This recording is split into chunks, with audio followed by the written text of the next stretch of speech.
Y nos corresponde hoy el libro de, continuamos con nuestra carta del libro de Tesalonicenses. Y estamos en el capítulo 2 de Tesalonicenses.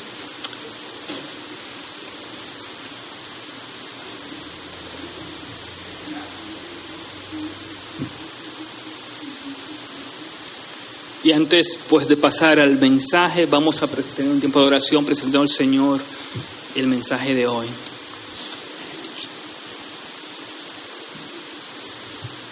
Padre, terminamos este tiempo de alabanza con este himno en el cual te cantamos que nadie pudo salvarnos como tú, nadie pudo redimirnos del pecado como tú. Y quisiéramos hablar de ese amor de Cristo. Y Padre, yo te pido en esta hora que nos ayudes a vivir en ese amor. Gracias por salvarnos, gracias por darnos la oportunidad de estar aquí. Y te pedimos, Padre Santo, que aquellos que no te conocen, que también pueden experimentar de este amor, ese amor glorioso en el cual tú fuiste crucificado para salvarnos.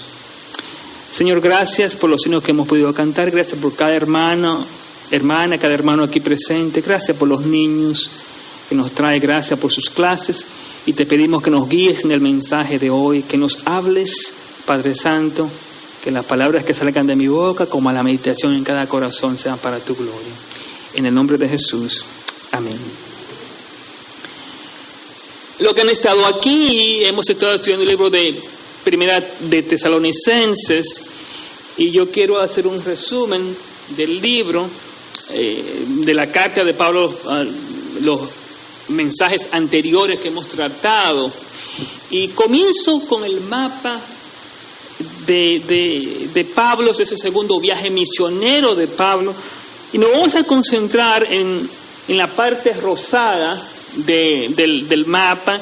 Específicamente ustedes ven la ciudad que es la ciudad de Tesalónica, que es una capital importante en Macedonia. Hoy esa ciudad se encuentra en Turquía, y en esta ciudad tan pequeña fue donde Dios envió a Pablo para predicar el Evangelio. No tan solo pequeña, pero es una ciudad bien importante, pues era la capital de Macedonia.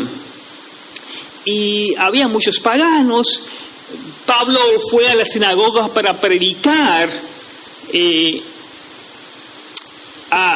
principalmente a los judíos, porque la sinagoga estaba llena de judíos. Y sin embargo, después de predicar algunos 3 meses, se convirtieron muchos paganos, muchos que no eran judíos. Y así comienza la iglesia en Tesalónica, en una situación que parecía imposible. Dios viene y hace una obra y toca los corazones. Los que están aquí pueden recordar. Pero yo quiero que ustedes vean en el mapa toda la trayectoria que hace Pablo para llegar a esta ciudad de Macedonia, que quizás sea una ciudad así como Ottawa. Y Pablo entonces, para animar a la iglesia que él había fundado, entonces escribe una carta. Y para resumirle esto, lo que vemos en esa carta, yo quiero que ustedes piensen en 2 cosas, en toda la carta, la carta que Pablo le escribió a los tesalonicenses, en 2 palabras importantes. Pablo quería darle ánimo a la iglesia, pero también hablar de una anticipación. Quería animarle para que ellos puedan ver lo que Dios ha hecho en el pasado, pero quería anticipar lo que Dios puede hacer en el futuro, y también lo que Dios va a hacer cuando va a enviar a su Hijo una vez más, la segunda venida de Jesucristo. Así que en cada capítulo usted va a ver que Pablo anima a la iglesia, pero anticipa la segunda venida de Jesucristo. Nosotros también aquí, yo espero que esta carta nos sirva a nosotros como ánimo para seguir adelante en lo que Dios nos ha puesto aquí como iglesia. Así que ese fue la primera parte, una iglesia para animar y para anticipar. Pero El segundo mensaje que hablamos era sobre que esa iglesia que fue formada en esa ciudad fue una iglesia que primeramente fue llamada por la gracia de Dios para ser ejemplos de la gloria de Dios. Y también nosotros estamos en esa situación. Nosotros somos llamados aquí, Dios nos trae aquí enfermos, con problemas, pero nos trae aquí porque nos ha llamado por su gracia para que nosotros seamos ejemplos de su gloria. Pues hoy vamos a continuar y nos toca pues el capítulo 2 que yo les leí en el tiempo de las alabanzas, y vamos a hablar hoy, el título del mensaje de hoy es sobre las claves. Eso es lo que vamos a ver hoy, las claves para un ministerio eficaz y verdadero. Así es, en lo que le leí, 1 Tesalonicenses 2, 1 hasta el 12, vamos a encontrar 3 claves para un ministerio eficaz y verdadero. Y yo lo puse como en 3 encabezados: la esencia del ministerio, el amor por el ministerio y el carácter en el ministerio. Yo quiero que ustedes piensen en estas 3 cosas, porque es lo que describe al pastor, a la iglesia, al cristiano. Para que una iglesia sea eficaz y verdadera, tiene que tener estos 3 ingredientes. Y yo quiero que pensemos en nuestras propias vidas, en el ministerio, porque muchas veces nosotros pensamos que solamente es el predicador, o el pastor, el evangelista, pero no todos somos ministros. Todos estamos en el ministerio. Así que nosotros todos tenemos que tener esas 3 claves para que nuestra iglesia sea eficaz, para que nuestra iglesia sea verdadera, para que nosotros podamos estar en un ministerio verdadero y eficaz. Así que vamos a comenzar con la primera clave. Versículo 1 y desde el versículo 1 yo digo hasta el versículo 6, vamos a encontrar aquí varias cosas de lo que es la clave, la esencia del ministerio. La primera clave es la esencia del ministerio. Y yo he dividido esta esencia en 4 partes. O sea, esa primera clave, que es la perseverancia primeramente, ser aprobados por Dios, y finalmente cómo agradar a Dios en vez de agradar a los hombres. Fíjense en la primera parte. En la primera parte vemos que el ministerio, un ministerio eficaz, la esencia comienza con perseverancia. Fíjense los primeros versículos: porque vosotros mismos sabéis, hermanos, que nuestra visita a vosotros no nos resultó vana, pues habiendo antes padecido y sido trajadas en Filipos, como sabéis, tuvimos de nuevo en nuestro Dios para anunciaros el evangelio de Dios en medio de gran oposición. Yo quiero que ustedes se puedan notar algo importante aquí de la perseverancia de Pablo en el ministerio. Una de las cosas que muchos pastores, muchos predicadores, muchas personas dicen, es que vale la pena continuar en la iglesia, es que vale la pena ser cristiano, es que vale la pena.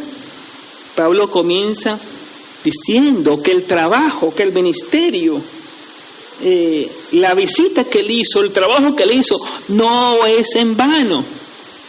De que ese trabajo, del esfuerzo que él hizo, no es en vano, primeramente porque lo hizo para Dios, pero segundo porque se vio lo que Dios hizo, el fruto del trabajo de Pablo. Así que la perseverancia comienza en medio de la persecución. Yo quiero que ustedes se den cuenta que cuando Pablo llegó a la ciudad de Tesalónica, venía él de ser perseguido, de ser ultrajado. Y saben, mis hermanos, que una vez que usted encuentra problemas en el evangelio, usted quiere dejarlo. Muchas personas son de esa manera. Muchos quieren ver el evangelio como algo de color, que todo va a salir bien. Usted tiene que tener cuidado con esas personas que dicen, bueno, mira, si tú aceptas al Señor, mira, no te preocupes que Dios te va a multiplicar, vas a ser rico, vas a tener sanidad, vas a tener todas esas cosas. Pero aquí me dice Pablo que él pasó por sufrimiento, padecimiento, nos dice aquí. Él padeció, mis hermanos, él pasó por sufrimiento, él fue azotado, y cuando llegó a Tesalónica también fue en medio de oposición. Y cuando usted ve un hermano, un pastor, un predicador que dice, no, yo no tengo ningún problema, yo no sufro en el ministerio, tenga cuidado con esa persona, porque el ministerio, como lo vemos aquí, es de sufrimiento básicamente. Jesucristo mismo vino a sufrir por nosotros.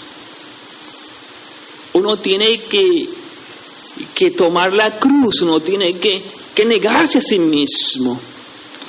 Y la Biblia nos dice que el que no se niega a sí mismo, ¿verdad?, no tiene herencia. En otras palabras, vamos a pasar por sufrimiento por la causa de Jesucristo, y eso fue lo que Pablo pasó.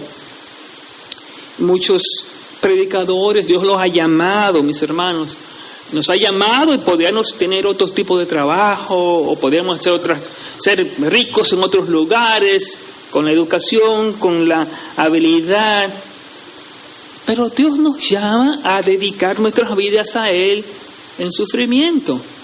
Y eso es lo que vemos aquí en Pablo, que el Evangelio fue a través de dolor, de sufrimiento, de oposición. Pero también esa perseverancia, no tan solo en la persecución, sino también en proclamar la verdad. Mire cómo nos dice el versículo 3, porque nuestra exhortación no procedió de error ni de impureza, sino ni fue engaño. Fíjese en esta parte, ellos predicaban la verdad de Dios. Hermanos, nosotros nos encontramos en una sociedad en la cual queremos cambiar todo, queremos acomodar todo, y hemos visto eso en muchas iglesias en nuestros días, que no perseveran en la verdad, en la palabra de Dios, sino que si llegan al mundo, quieren ser como el mundo para complacer a la gente. Y lamentablemente, cuando eso pasa, no estamos perseverando en la verdad. Así que la perseverancia tiene que ver, en medio del sufrimiento, seguir adelante. No importa lo que pasa, vamos a seguir confiando, pero también la perseverancia en proclamar la verdad de Jesucristo. Como dicen las Escrituras, y conoceréis la verdad, y la verdad os hará libres. No la mentira y el engaño que encontramos en nuestra sociedad, sino la verdad de Jesucristo. Así que es la primera parte de la esencia del ministerio. La otra parte es ser aprobados por Dios. Eso es lo que hace un ministerio, una iglesia eficaz, un pastor eficaz, es ser aprobado por Dios. Versículo 4, sino que según fuimos aprobados por Dios, para que se nos confiase el Evangelio. Así hablamos, es como para agradar, así hablamos no como para agradar a los hombres, sino a Dios que prueba nuestros corazones. Esto es importantísimo, mis hermanos. Cuando un pastor, cuando un ministro lo hace por su propia cuenta y no busca la aprobación de Dios, mire, ese ministerio no va a permanecer. Porque lo primero del ministerio, lo primero del llamado es ser aprobado por Dios. Es ser aprobado por Dios. Antes de que alguien te diga que Dios le dijo algo, Dios va a hablar contigo primeramente. Dios habla contigo personalmente. Dios te aprueba para el ministerio que Él te ha llamado. Hermanos, y es por eso que usted ve tantos problemas, de tantas divisiones en la iglesia, porque muchas personas se olvidan que la primera cosa, la esencia del ministerio es ser aprobados por Dios. Dios es quien llama, Dios es quien aprueba. Él es quien nos da el Evangelio para llevarlo. Hermanos, si usted no se preocupe por nada, cuando Dios lo llama, su tiempo llega, su lugar llega, su oportunidad llega. Porque usted está aprobado por Dios. Y Dios entonces continúa haciendo la obra porque Él es quien le da el sello de aprobación. Ahora, una vez que somos aprobados, viene la tercera parte de la esencia del ministerio, y es hacer las cosas para agradar a Dios. Hacer las cosas para agradar a Dios. Versículo 5 y versículo 6 dice: porque nunca usamos de palabras lisonjeras, como sabéis, ni encubrimos avaricia, Dios es testigo, ni buscamos la gloria de los hombres, ni de vosotros, ni de otros, aunque podíamos seros carga como apóstoles de Cristo. Me encanta esta parte porque lo que Pablo explica aquí, que él no quería agradar a los hombres, sino a Dios. Y yo pienso que la trampa más grande, el error que muchos pastores hemos cometido, es tratar de agradar a los hermanos, a los hombres, en vez de agradar a Dios. Y hacer cosas para satisfacer a los hermanos, en vez de a Dios. Entonces Pablo dice: no, yo no quiero agradar a los hombres, yo quiero agradar a Dios, ¿quién fue quien me llamó? Y como Él me llamó, a Él debe ser toda gloria y toda honra. Hermanos, esa es la razón por la cual muchos ministerios, muchas iglesias no trabajamos con mucha eficacia, porque lo hacemos para agradar a los hombres, para complacer a los demás, y no para complacer a Dios.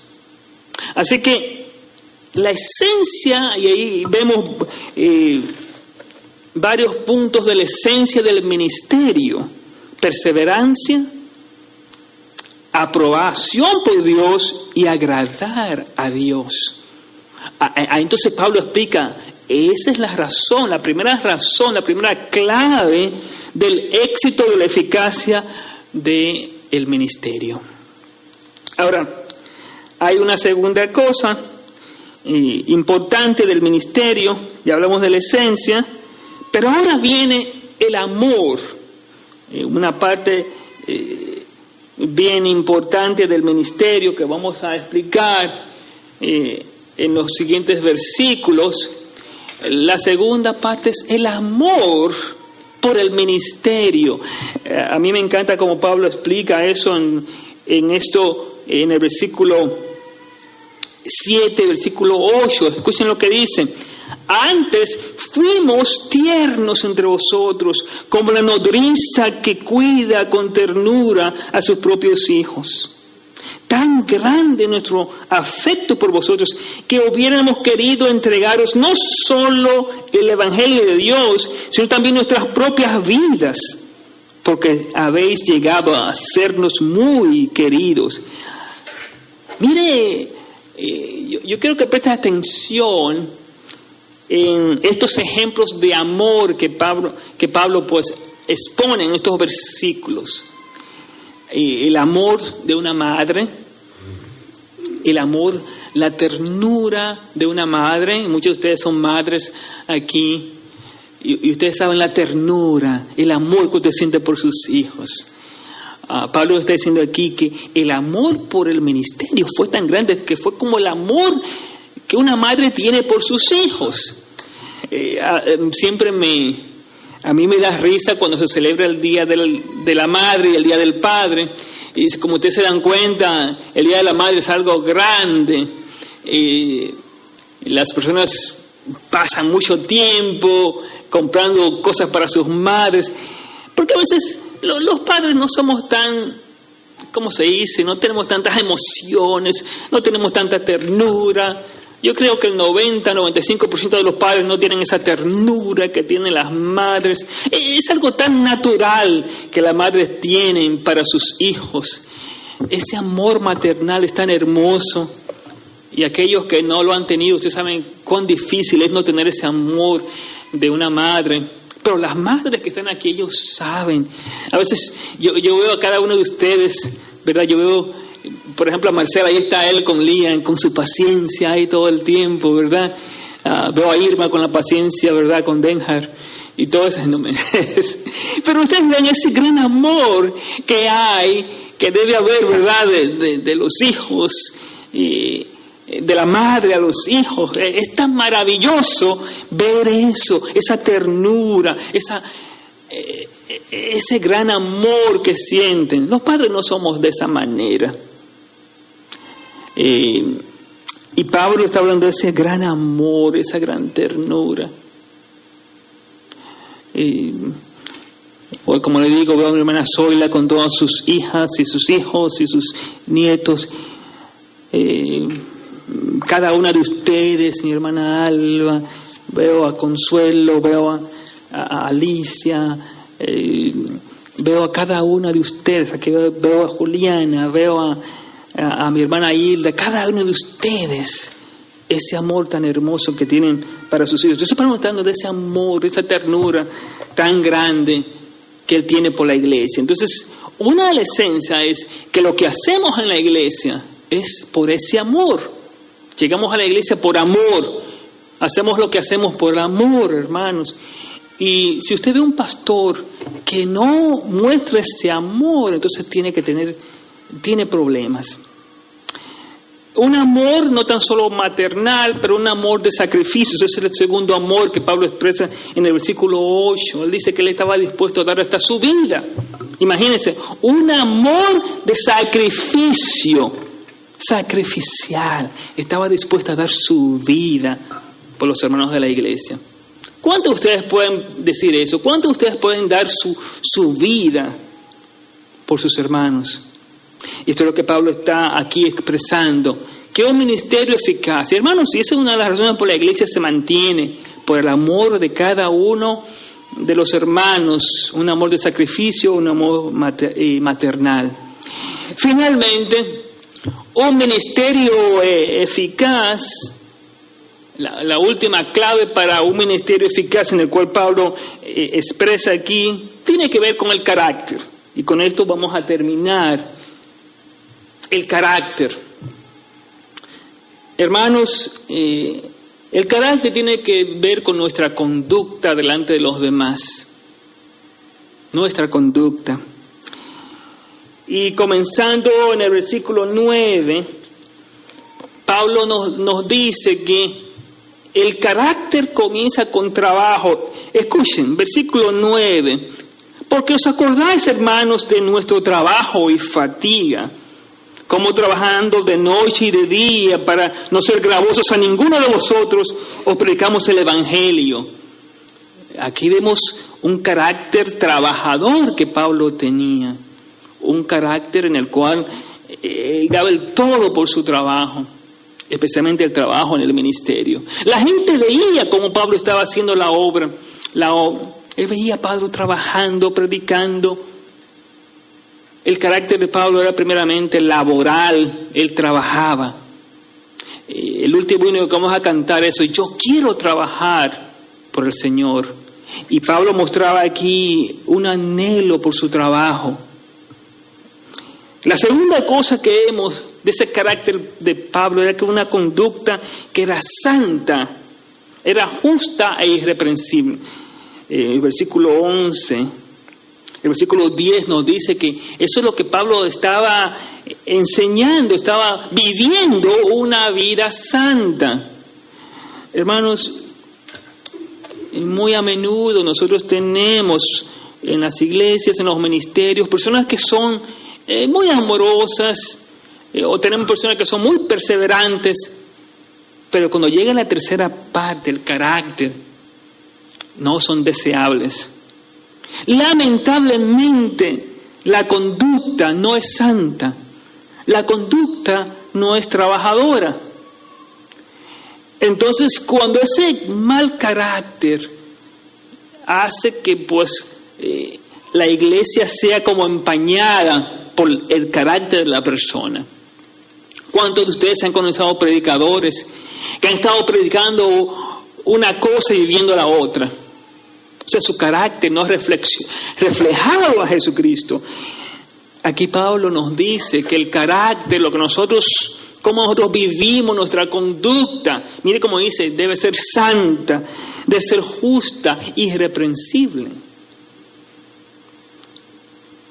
es el carácter cristiano guiado por el Señor, como Él nos guía para tener un ministerio efectivo y verdadero. Lamentablemente a veces lo que hacemos destruye la efectividad del ministerio. Porque, hermanos, he conocido, ¿verdad?, pastores famosos que después de muchos años se han descubierto tantas barbaridades. Su conducta, su carácter ha sido reprochable. Entonces yo pido al Señor, ¿verdad?, que como cristianos podamos dar ese carácter de santidad, de justicia. La tercera cosa del carácter tiene que ver, y aquí Pablo usa la ilustración de ser como padre. Fíjense en el versículo 11. Así como también sabéis de qué modo, como el Padre a sus hijos, exhortamos y consolábamos a cada uno de vosotros. Fíjense cómo Pablo usa de madre y ahora como el rol del padre, que es el de ayuda, el de guía. Mire cómo Pablo está diciendo ahora, fíjense cómo era un padre. Miren, los padres, ese es el rol, Dios lo ha puesto como cabeza de la familia, para guiar, para apoyar, para consolar. Hermanos, y lamentablemente cuando el padre no sirve de guía, de consuelo, la familia sufre. ¿Cuántos hogares hemos visto en los cuales los padres no han tomado el rol de cabeza de la familia? Y aquí Pablo dice, cuando nuestra conducta fue de enseñarlo a ustedes como padre, como el Padre Celestial nos ha enseñado, nos consuela, nos guía, nos ayuda. Ese es el carácter de un ministerio eficaz. Un padre ayudador y que guía y que da ejemplo de esa relación que tiene con Dios. Y finalmente, cuando ese padre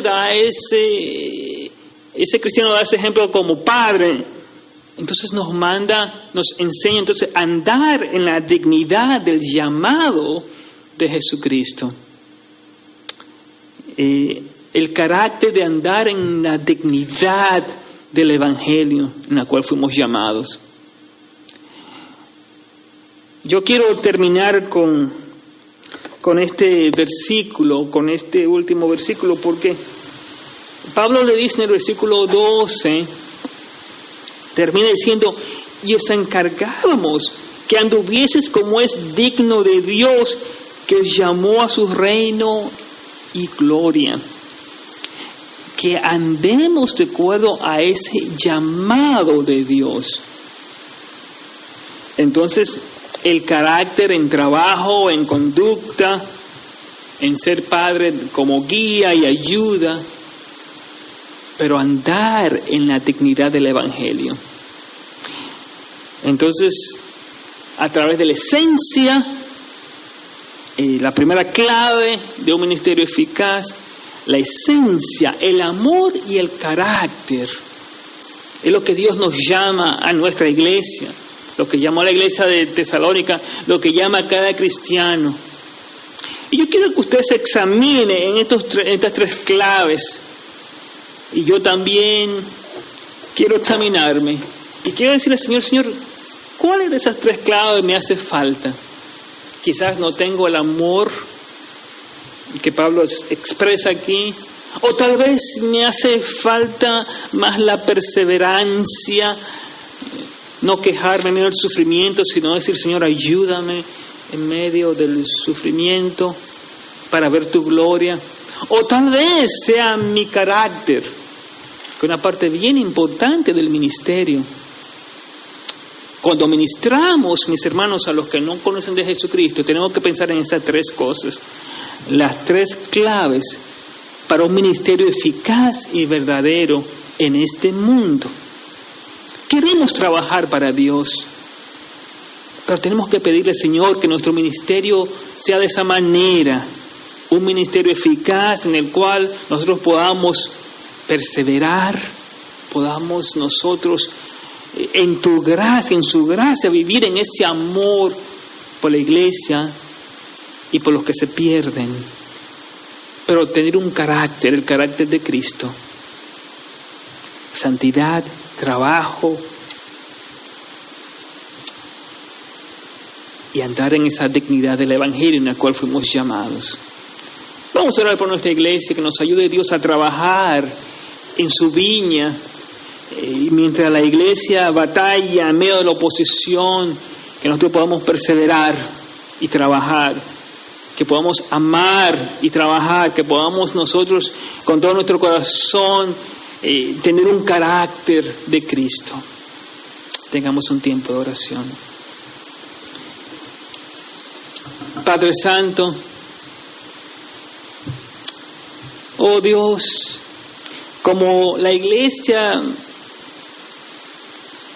en Tesalónica, en los tiempos de Pablo, también nosotros tenemos desafíos y hay momentos, Padre, que nos sentimos como que nuestro trabajo para ti no vale la pena. Pero Padre, gracias por animarnos, como lo hiciste, Padre Santo, con la iglesia en Tesalónica. Padre, te rogamos, oh Señor, que almas puedan ser tocadas por nuestro carácter, por nuestro amor, por nuestra perseverancia, y que podamos tener un ministerio eficaz, guiados por tu Santo Espíritu. Señor, queremos trabajar para ti, en el nombre de Jesús. Amén.